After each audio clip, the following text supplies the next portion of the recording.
दुनिया में कुछ जगहें ऐसी होती हैं जो मैप पर छोटी लगती हैं, लेकिन उनका असर इतना बड़ा होता है कि पूरा सिस्टम ही उन पर डिपेंड करता है। ऐसी ही एक जगह है स्ट्रेट ऑफ हुर्मुज।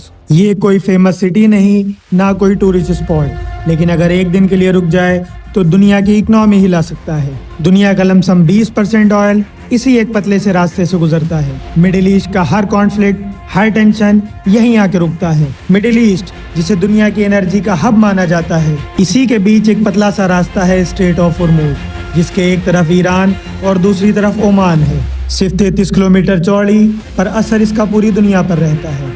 अब सबसे बड़ा सवाल ये है कि अगर ये रास्ता रुक जाए तो दुनिया पे इसका क्या असर पड़ेगा।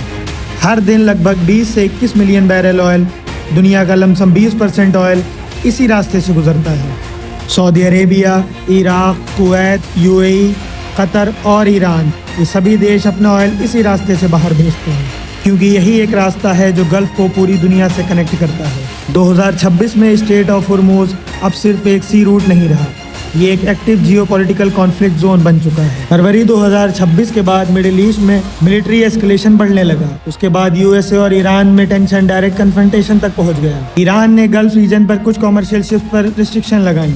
कुछ कॉमर्शियल शिप्स को इंटरसेप्ट किया गया और कुछ को इंस्पेक्ट किया गया। Shipping insurance cost drastically increase हो गई। ऑयल टैंकर का मूवमेंट हाई रिस्क कैटेगरी में आ गया।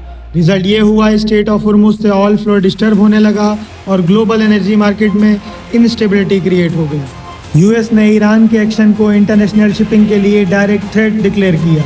इसके रिस्पांस में यूएस नेवी ने गल्फ रीजन में अपना प्रेजेंस और स्ट्रॉन्ग किया। वॉरशिप और सर्विलांस ऑपरेशन इंक्रीज हुए।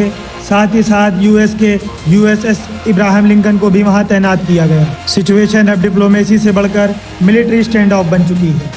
US leadership including Donald Trump ने ईरान को डायरेक्टली वार्निंग दी। उन्होंने स्टेटमेंट दिया कि अगर ईरान स्ट्रेट ऑफ हुर्मुज को प्रेशर टूल या ब्लॉकेड के फॉर्म में यूज करेगा तो यूएस इसको direct national security threat consider करेगा। उनका मैसेज क्लियर था, ग्लोबल ट्रेड को होस्टेज बनने नहीं दिया जाएगा।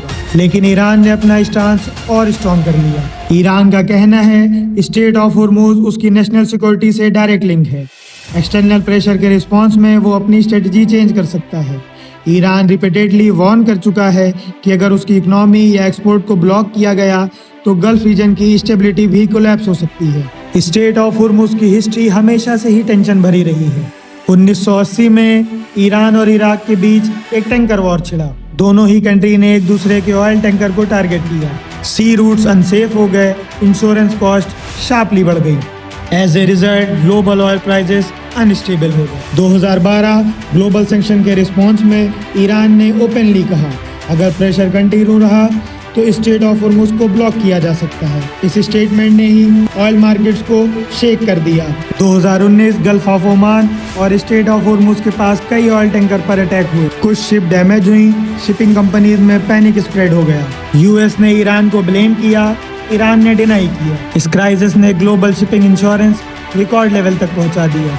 इन सब इंसिडेंट से एक ही पैटर्न क्लियर होता है, अगर स्ट्रेट ऑफ हुर्मुज बंद हो गया तो ग्लोबल इकोनॉमी हिल जाएगी। ईरान का बिगेस्ट एडवांटेज उसकी ज्योग्राफी है। स्ट्रेट के नॉर्थन कोस्ट पर ईरान का कंट्रोल है। मिसाइल सिस्टम और नेवल कैपेबिलिटी स्ट्रॉन्ग है। इस वजह से ईरान के पास एक पावरफुल लेवरेज है जो ग्लोबल ऑयल फ्लो को इन्फ्लुएंस कर सकता है। प्राइसेस वोलेटाइल है, शिपिंग कॉस्ट इंक्रीज हो रही है, सप्लाई चेन में डिसरप्शन है। अगर सिचुएशन और एस्केलेट हुई तो इन्फ्लेशन ग्लोबल लेवल पर बढ़ सकता है। इंपोर्ट डिपेंडेंट कंट्री जैसे इंडिया, चाइना पर डायरेक्ट इम्पैक्ट पड़ेगा और वर्स्ट केस सिनेरियो में ग्लोबल रिसेशन का भी रिस्क इंक्रीज हो सकता है। स्ट्रेट ऑफ हुर्मुज सिर्फ एक सी रूट नहीं है, ये दुनिया की एनर्जी इकोनॉमी का कंट्रोल पॉइंट है। 2026 की सिचुएशन प्रूफ है कभी कभी ग्लोबल पावर वॉर सिर्फ मिसाइल से नहीं बल्कि एक नैरो वाटर पैसेज से भी शेप हो सकता है। सब्सक्राइब।